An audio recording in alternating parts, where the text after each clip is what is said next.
Exam points William Shakespeare का ये last part है। तो इसमें पहला क्वेश्चन है कि we are such stuff as dreams are made of, ये प्रोस्पेरो कहता है टेम्पेस्ट में। एक्ट फोर्थ और सीन फर्स्ट में क्या कहता है? ये कहता है we are such stuff as dreams are made of, हम सभी लोग इस प्रकार के मटेरियल के बने हैं कि स्वप्न तो देख ही सकते हैं। तो ये प्रोस्पेरो जो है टेम्पेस्ट नाटक में एक्ट फोर्थ सीन फर्स्ट में कहता है। अगला है टू बी और not to be, that is the question, ये प्रिंस हैमलेट कहता है हैमलेट नाटक में, और ये लाइन जो है एक्ट थर्ड और सीन फर्स्ट में दिखाई देता है। If music be the food of love play on, ये ड्यूक और सीनो लाइन कहता है। If music be the food of love play on, twelfth night में ये दिखाई देती है लाइन, और ड्यूक और सीनो कहता है एक्ट फर्स्ट और सीन फोर्थ में।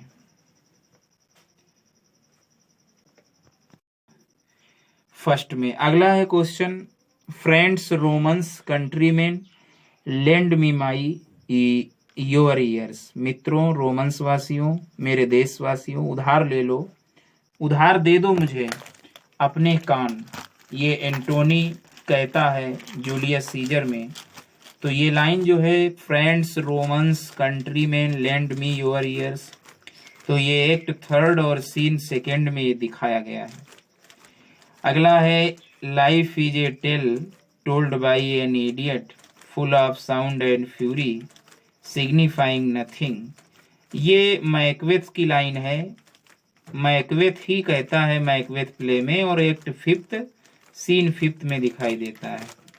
The life is a tale told by an idiot full of sound and fury signifying nothing. अगला है quality of mercy is not strained, ये पोर्सिया लाइन कहती है मर्चेंट ऑफ वेनिस में, और ये लाइन दिखाई देती है एक्ट फोर्थ सीन फर्स्ट में, ये लाइन दिखाई देती है the quality of mercy is not strained, act fourth और सीन फर्स्ट में। अगला है let Rome in Tiber melt, ये एंटोनी कहता है कि रोम को अब टाइबर मेल्ट में पिघलने दो। तो ये लाइन जो है कहता है एंटोनी कहता है एंटोनी एंड क्लोपट्रा में, और एक्ट फर्स्ट और सीन फर्स्ट में ये लाइन दिखाई देती है let Rome in Tiber melt. अगला है quotation age cannot wither hit, उम्र उसे मुरझा नहीं सकता विथर नहीं कर सकता, नॉर कस्टम स्टिल, और प्रथा परंपरा उसको स्टिल नहीं कर सकती अर्थात पुराना नहीं कर सकती, हर इन्फिनिट वैरायटी उसकी अनिश्चित वैरायटी है। ये जो लाइन है ये एनो बार्बस कहता है एंटोनी एंड क्लियोपट्रा में, ये लाइन जो है ENOBARBUS एनो बार्बस कहता है एंटोनी एंड क्लियोपट्रा में, age cannot wither her nor custom stale her infinite variety, और एक्ट सेकेंड और सीन सेकेंड में ये आया है, एक्ट सेकेंड और सीन सेकेंड में। Shakespeare became a shareholder in the two of the leading theatres, Shakespeare ने जो शेयर होल्डर थे दो लीडिंग थिएटर के, उनके नाम बताना है। तो एक था द ग्लोब, दूसरा था Blackfriars. Julius Caesar Antony and Cleopatra और कोरियोलैनस, ये प्लेज हैं जो हिस्टोरिकल एलिमेंट है, लेकिन ये विद्वान इनको कुछ दूसरी हिस्टोरिकल कैटेगरी मानते हैं, तो वो दूसरी कैटेगरी है रोमन प्लेज, ये रोमन प्लेज भी बताए जाते हैं। Julius Caesar Antony and Cleopatra और कोरियोलैनस ये हिस्टोरिकल एलिमेंट भी हैं, लेकिन विद्वान जो है एक मत नहीं है, कुछ लोग इनको हिस्ट्री के साथ साथ रोमन प्लेज भी कहते हैं। अच्छा, रॉयल क्रिमिनल कौन है वीक इन दी क्रिमिनलिटी? तो रॉयल क्रिमिनल जो है जॉन है, जो कमजोर है इन द क्रिमिनलिटी मतलब अपराध करने में। अच्छा, रॉयल संत कौन है? जो संत मतलब ऐसा कौन सा रॉयल क्रिमिनल है जो क्राइम करने में डरता है? वो जॉन।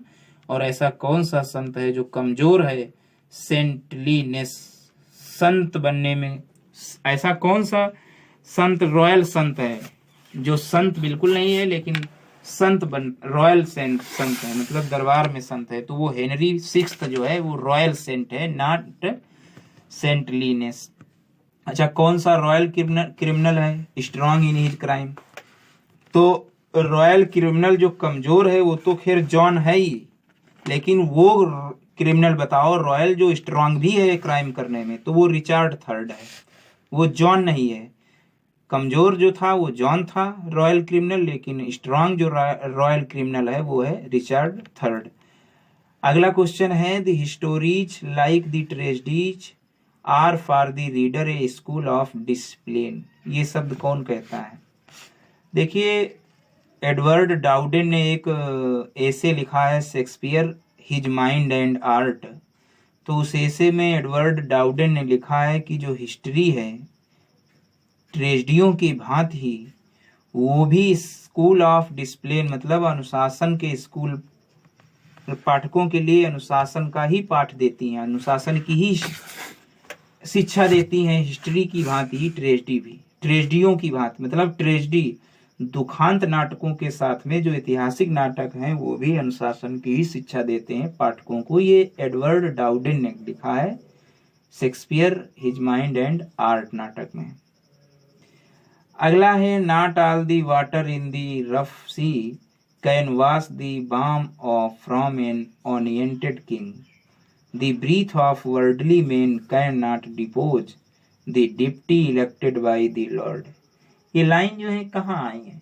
मतलब कोई भी पानी इस छिछले रफ सी, मतलब दुर्लभ समुद्र का कोई भी पानी उसकी हाथ की रेखाएं, एनॉइटेड किंग के हाथ की रेखाएं नहीं मिटा सकता।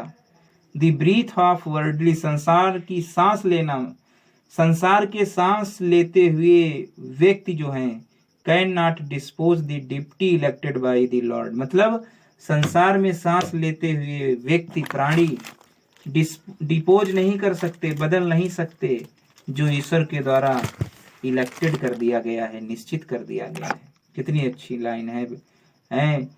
दुर्लभ समुद्र का पानी भी उसके हाथ की रेखाओं को, यूनाइटेड किंग की हाथ की रेखाओं को साफ नहीं कर सकता। संसार का सांस लेता प्राणी डिपोज नहीं कर सकता जो लॉर्ड के द्वारा डिप्टी इलेक्टेड कर दिया गया है।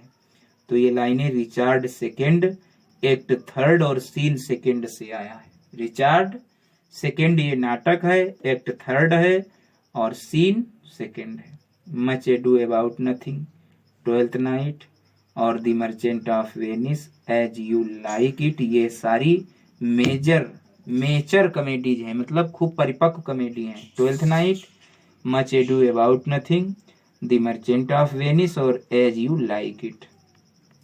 अगला लिखा है as all is well that ends well, measure for measure and Troilus and Cressida, ये प्ले हैं जो कॉन्सिडर्ड एज कॉमेडीज हैं, ये कॉमेडी की तरह गिने जाते हैं। एज दे एंड हैप्पीली, जो अंत में प्रसन्नता देते हैं। लेकिन journal tone is mark with A tone of tragedy, लेकिन जर्नल तौर पे इनको ट्रेजेडी भी कहा जा सकता है। तो ऐसे नाटक इनको क्या कहते हैं? तो देखिए, जो all is well that ends well और measure for measure, Troilus and Cressida, ये कॉमेडी गिने जाते हैं क्योंकि इनका अंत जो है हैप्पीली हुआ है। लेकिन जर्नल टोन में देखा जाए इनको ट्रेजेडी की और सॉम्बरनेस की भी टोन नोट आते हैं। तो ये प्ले जो है दी सॉम्बर प्लेज कहे जाते हैं। अच्छा, रोमन प्लेज जो हैं शेक्सपियर के, वो किस पर आधारित हैं? देखिए, जो नॉर्थ का ट्रांसलेशन था प्लूटार्क लिव्ज, तो रोमन प्लेज जो है शेक्सपियर के प्लूटार्क लिव्ज के नॉर्थ ट्रांसलेशन पर आधारित हैं। अच्छा, मेलीफ्ल्यूज शेक्सपियर कौन कहता है शेक्सपियर को? मेलीफ्ल्यूज, MELLIFLUOUS, मेलीफ्ल्यूज जो है शेक्सपियर को थॉमस हेवुड कहता है। कौन कहता है? थॉमस हेवुड कहता है।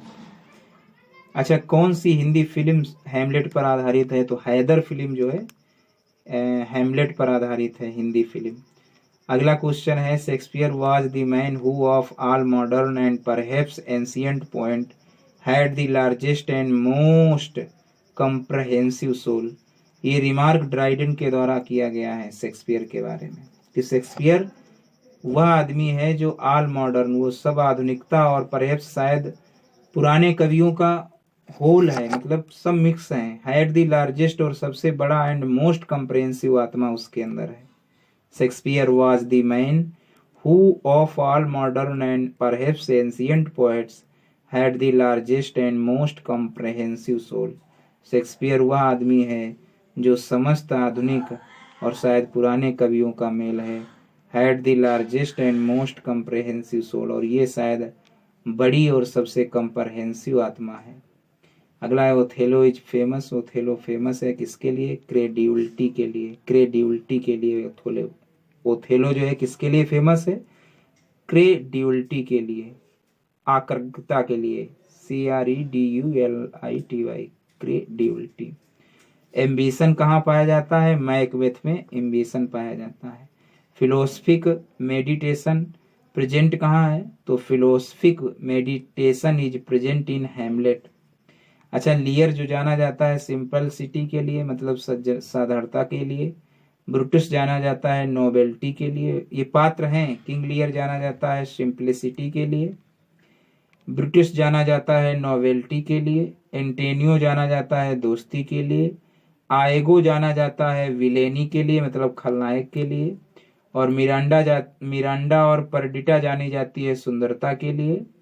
इमोजिन जो पात्र है वो फाइडेलिटी के लिए जाना जाता है, दृढ़ता के लिए, फाइडेलिटी के लिए।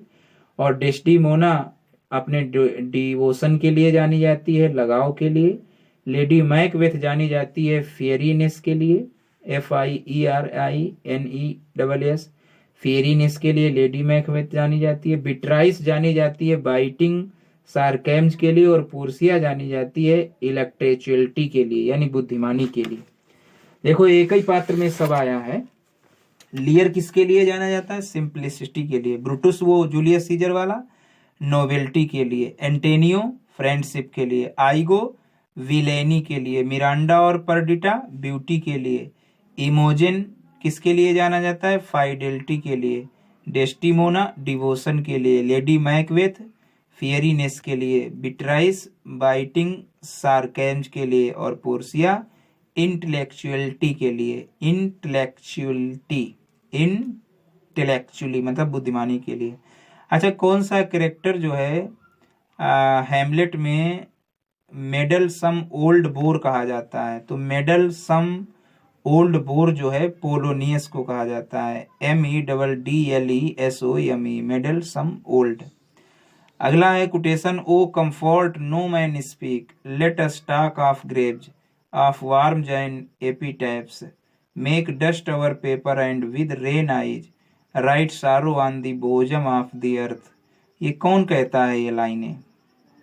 Of comfort no man speak, let us talk of graves, of worms and epitaphs, make dust our paper and with rain eyes write sorrow on the bosom of the earth। ये king Richard कहता है Richard second नाटक में। मतलब comfort के बारे में कोई आदमी कह नहीं सकता।